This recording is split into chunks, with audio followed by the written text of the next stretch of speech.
خپل وطن جوړو لنړۍ سره سیال.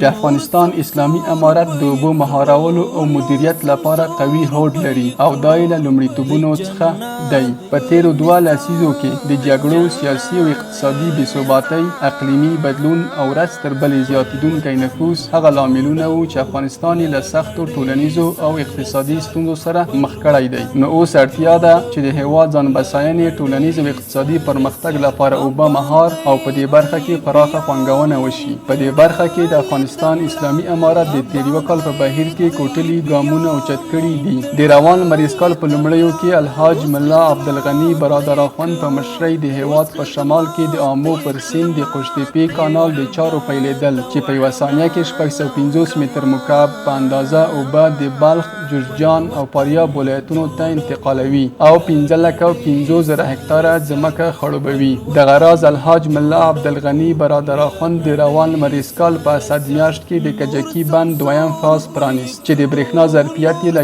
51 میګاواټه څخه 150 میګاواټه ته لوړ شو او ورسره لسګونه زره هکتاره ځمکه هم خړوبیږي. پر دې سربیره څه موده وړاندې الحاج ملا عبدالغني برادر اخوند د نیمروز ولایت چهار برجک ولسوالۍ ته سفر وکړ چیرې چې د کمال خان بند موقعیت لري. د یاد بند چارې او پاتې کارونه یې له نږدې وکتل چې د چارو په بشپړېدو سره به 52 میلیون متر مکعب اوبه زیرمه 1,04,000 هکتاره ځمکه به خړوبه او شاوخوا 9 میګاواټه برېښنا به تولید کړي. همدارنګه د کابینې او اقتصادي کمیسیون په ناستو کې د هېواد په کچه د هغو لویو بندونو چې کارونه یې نیمګړي پاتې دي د اوبو او انرژۍ وزارت په مشرۍ کاري ټیمونه ټاکل شوي ترڅو د یادو بندونو د ترسره شوو او پاتې کارونو او لګښت په اړه راپور ترتیب کړي. له هغه وروسته یې د کارونو د پیل لپاره د تخنیکي کمیټو له لوري هر اړخیز جامع کاري پلان جوړ ترڅو په نږدې راتلونکي کې کارونه پیل شي چې ښه مثال د شاروس، چک، بخشاباد او د پاشدان بندونه دي. خپل وطن